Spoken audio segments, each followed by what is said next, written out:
going on? So I want to talk to you guys today about metabolic adaptation because I feel like a lot of people still get confused about the topic of metabolic adaptation, and I was like, you know what, this is a great little video to make while I'm here, so you guys can't see my messy bedroom behind me. So basically, metabolic adaptation, just so you guys understand what it is first. It is your body basically becoming more efficient with less food coming in, okay? It is basically trying to use the least amount of calories that are coming in, or sorry, the fewer calories that are coming in. It is trying to do as much as it can with that. So if you were eating, let's say 2,500 to maintain your weight, and you're doing all your daily activity, and now you're eating 2,000 to try and lose weight, and you're still trying to do that same daily activity, you are creating a calorie deficit, but the body is also trying to become more efficient with that food, so that way it can still use that same energy to do the same day-to-day things and stop losing weight, because your body doesn't want to lose weight. Now, the thing with this is that it doesn't happen overnight, okay? Metabolic adaptation is a progressive thing. You don't go from losing half a kilo or 300 grams or whatever you're losing per week to zero. It happens over time. You don't wake up one day and you burn X amount of calories less, right? As in like a significant amount. You don't make progress one week and then not the next week.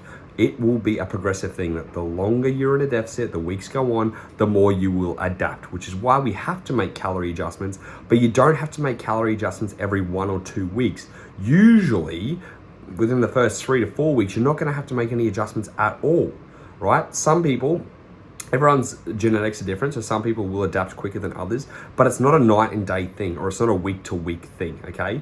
Like if you've lost half a kilo last week, do not think you've metabolically adapted because you haven't lost anything this week. It doesn't happen like that, all right? You need to understand that. It's a progressive thing. This is why with weight loss, let's say you are losing half a kilo a week, it goes like half a kilo, 400 grams, 400 grams, 300, 200. That's progressive overload happening. Sorry, progressive overload. That's metabolic adaptation happening over time, okay? Progressively each week, so you slowly start to burn fewer and fewer calories, but it also happens because you're becoming a lighter individual. When you are lighter, you move less mass. It takes less energy to move 1 kilo than it does 2 kilos. It takes less energy to move 2 kilos than it does 4 kilos, etc. And so you need to understand that metabolic adaptation is there and it happens, but it's also because you're also losing weight and you are burning fewer calories, losing weight, right? Now, just the way metabolic adaptation goes down, metabolic adaptation also comes back up, and we can very easily reverse any metabolic adaptation that happens when you eat at predicted maintenance calories. When you go back to predicted maintenance calories, your body will become less efficient, quotation marks here, less efficient with those calories, right? Which means, again, coming back to the example first, you're eating 2,500 calories to maintain your weight. Let's say you've lost 4 kilos, now you're eating 2,350. It's not going to be a huge difference with your weight loss if you've lost less than 10 kilos.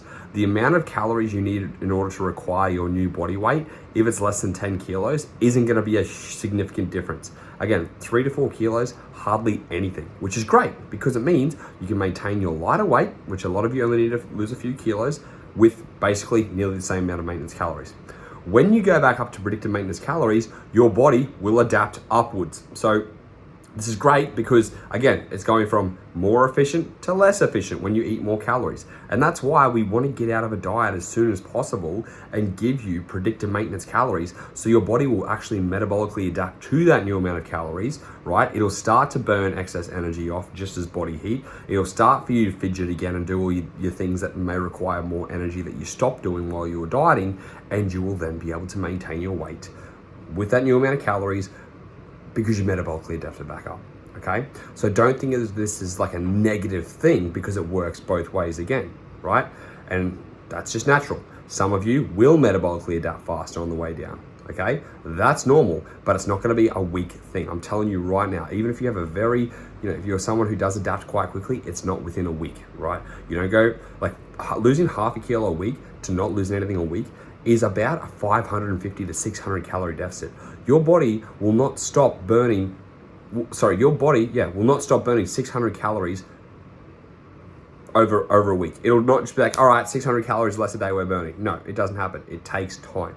So I want to give you guys this little educational video here so you understand how metabolic adaptation works and like why it's not this bad thing at the end of the day, and it kind of goes in both directions. I guess also with that, for you guys to understand, with metabolic adaptation, it's not with steps either, okay? You don't metabolically adapt to doing 10,000 steps all the time and then you have to increase your step target.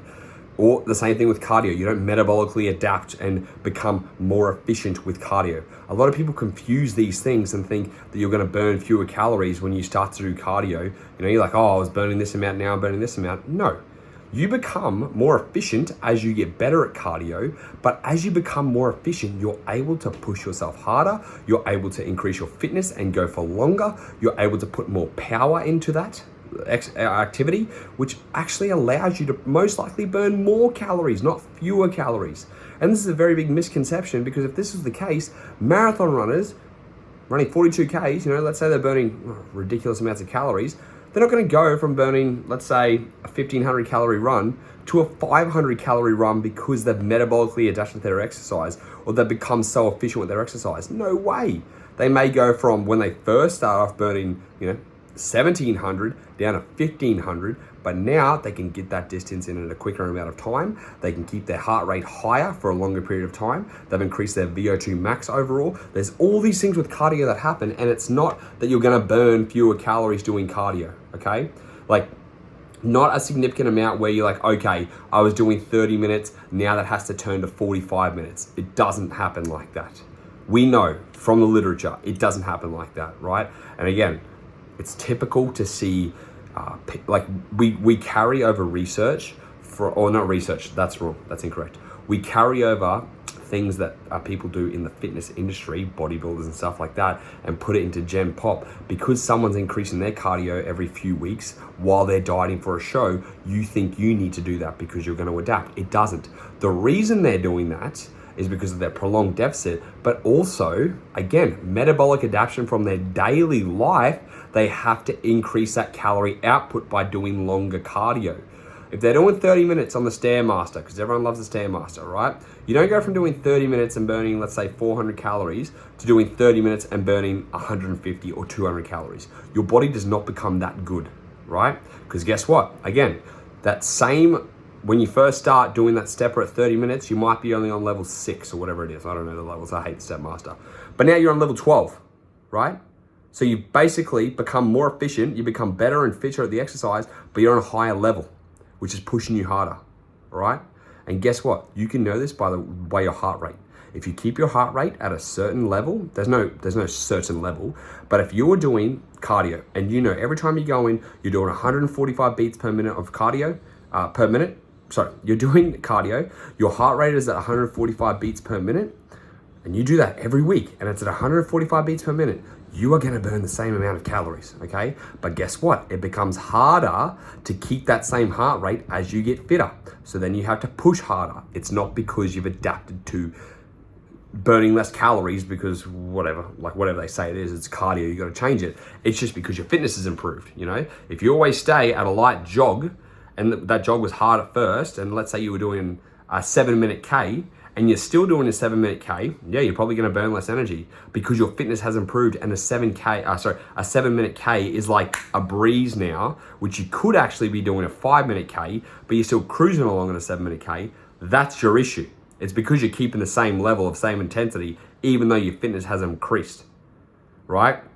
Such as another confusing thing that people get stuck in is this whole, I get, doing the cardio, I've got to do more, I've got to burn more calories, or I adapt to steps. That shit doesn't happen.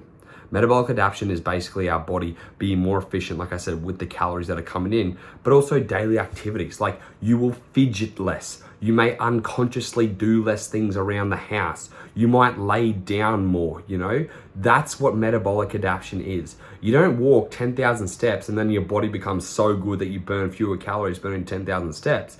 You do 10,000 steps and you still technically burn the same amount of calories until you're a lighter individual. If you are 55 kilos and then you've come down to 53 kilos, you may be 2 kilos lighter, but guess what? You burn fewer calories. That's what it is. That's something you've got to understand. You burn fewer calories because you are lighter. The same thing with cardio. You burn fewer calories the lighter you get. My friend Anita and I, we both have assault bikes at home. And my friend Ollie has an assault bike at home. The difference of weight between us, between Anita being 60, me being 90, Ollie being 110, guess what? We'll keep it 130 beats per minute with a heart rate zone, and we're gonna burn significantly different calories, okay? Even though we're keeping the heart rate the same, the weight is gonna matter, you know? I'm 30 kilos heavier, Ollie is 20 kilos heavier, so we're gonna have totally different heart rate, calorie burns because of our weight, right?